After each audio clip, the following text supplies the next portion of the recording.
From VTV Channel 6 Studios in downtown Vernal, this is Local Point with your host, Chris Piner.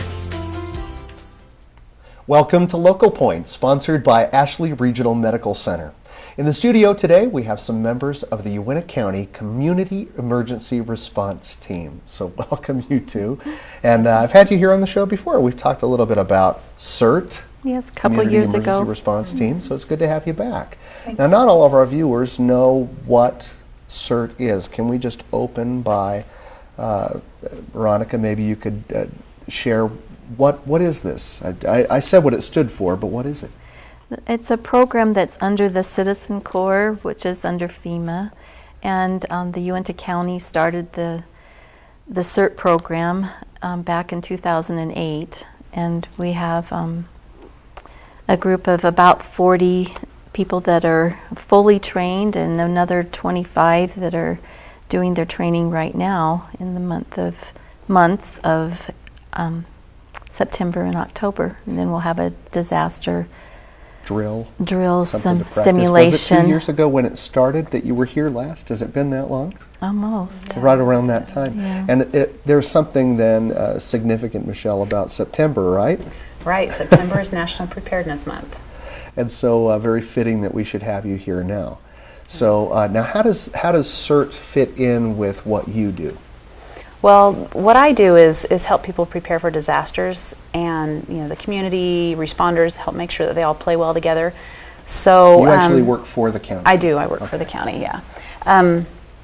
So bringing CERT is a logical extension of what I do, because it brings that training into the community and helps people be better prepared and feel ready. And it helps the responders to know what training, the people that come to help and volunteer, what training they have. How do you find that you work more with those people more than the community, for example? We do a little bit of both. CERT's really active in our local emergency planning committee. So they're there getting to know the first responders. We've talked to the LEPC a couple of times before, so that those responders know what CERT's trained to do, so that they can call on the CERT trained people. I have a friend who talks about CERT as being a force multiplier for responders. So in those incidents when responders can be overwhelmed, they can call in CERT and know that they have a little bit of training. Another advantage of CERT is that, and we're going to talk about this in a few minutes as well, but that when you do have an incident in your area, people want to help, and you have all sorts of volunteers that kind of come out of the woodwork.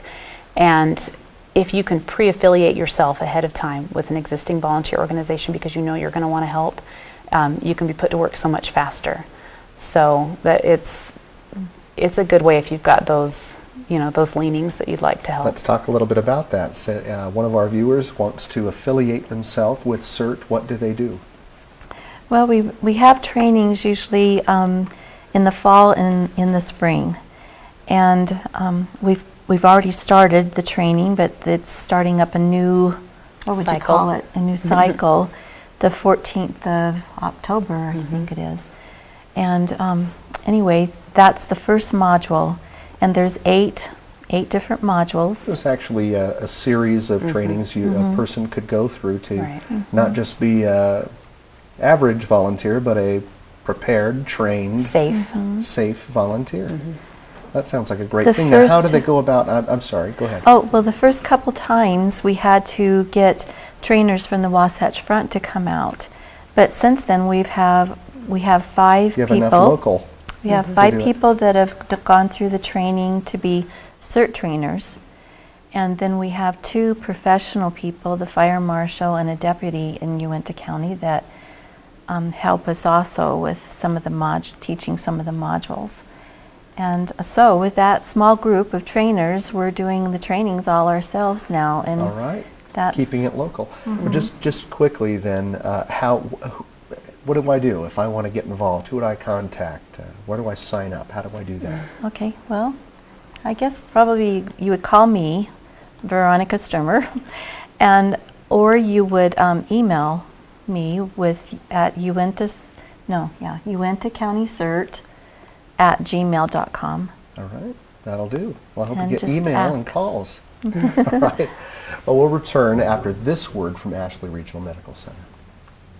Welcome to Ashley Regional Medical Center.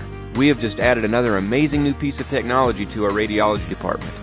This is the new Infinia Hawkeye 4, the best nuclear medicine technology available, and the same you would find at tertiary hospitals along the Wasatch Front. This machine can help physicians determine both the nature and precise location of the disease by testing gallbladder function, performing cardiac perfusion studies, and diagnosing cancer. Ashley Regional Medical Center, continuing to bring the latest medical technology to northeastern Utah. Welcome back. We're now ready to hear more about CERT and the annual open house. And this is actually a first annual, is that right? Yes, our first That annual hasn't open happened house. before until this Yep. year. It would be September 30th, and it will be from like 7 to 9 in the evening at the Public Safety Complex, which is on 641 East, 300 South All right. in Vernal. All right, and this is a place where people can be trained. Is this one of those opportunities? When you say open house? It's to introduce the community to the new Emergency Operations Center that's on the 3rd floor of that. Public safety, Building. appropriately enough, building. Yes.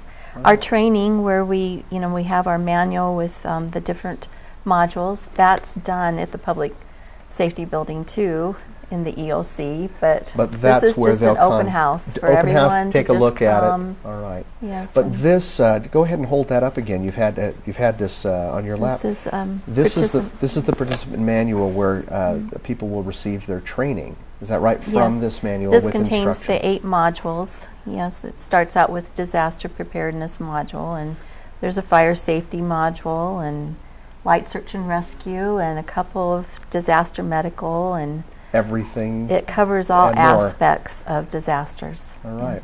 Well, now through the magic of television, Joni has joined us. Joni Crane on the Hello. set here. And Joni, we're going to kind of get to you about this too. When you mentioned disasters, recently you had some interaction with another community. Yes. Tell us So about a lot that. of times when you're sitting watching your television and you see a disaster happening, you feel like you could jump into your TV and say, gosh, I wish I could help. I wish there was something I could do. It's kind of human nature, isn't yeah. it? I mean, for a lot of us. And that's how the CERT team works. It's a community emergency response team. It's made of citizens and volunteers. And they're not people who are professional responders. Some professional responders do participate. But this is for an everyday person, and everyone has a skill that can be used on one of our teams. And we teach a variety of things. You would never have to employ all of those things. You can pick and choose the things you're comfortable doing. But we get deployed in disasters, and Right. we do basic first aid. Most people do training in first aid and in CPR. The training that we do for medical is meant for disaster training. It's how to save the most amount of people in the least amount of time. And so we deploy things out, deploy our teams out in emergencies and natural disasters. And recently, we had the Harriman fire. And I just spoke with a woman who was overseeing the CERT volunteers in the Harriman fire, and to see how their organization worked. They've been in place a little bit longer than us, but their CERT teams were deployed by Facebook and by Twitter and by emails. They helped with the evacuations of 2 of the sectors within their county. Their volunteers were able to go out, notify people that they were to anticipate being evacuated. Then they started at their junior high in Harriman. They started and set up, they assisted the Red Cross in putting a shelter together. And then as their emergency expanded, they actually had these volunteers help set up the new site at the Harriman High School. And so they also serve in other capacities. If the first responders ask them to do something on the side, they're volunteers, they want to help. They had 50 CERT responders volunteer, but those 50 CERT responders actually were able to coordinate an additional 100 people who made sandwiches. They made over 600 sandwiches for the firefighters and all the first responders who were working on this site. So there's many roles that volunteers can help with, whether What a they're great trained or role they untrained. ended up playing in that community. Had they drilled this kind of thing before? They did. On September 11th, they had just had a drill. They had done a child abduction drill, and they wanted to see if they could get their teams that had now been trained and put in place to be able to respond quickly. So they sent out an alert. They knew it was going to be a drill, but they used their Twitter, Facebook, and email system in their phone tree to deploy all of their teams. And then their teams set out searching for these children, the children that were lost. But they had just done that recently. It was going to come in handy what they had just done. Yeah. And how does now we're right at the end. You won't believe it, but how do they compare to our CERT team? You said they had 50. Is that They have one more level than we do because they've been formed a lot longer. Ours, we have all of our counties are broken. Our Uinta County is broken into little sectors, and then within those, eventually we'll be there, though. Yeah, we have teams in each of our sectors, and we're moving that way. Well, it's always good to have you here, and we never have enough time to talk about everything we want to. But thank you again for coming, and thank you for joining us. We hope to see you again right here on the next edition of Local Point.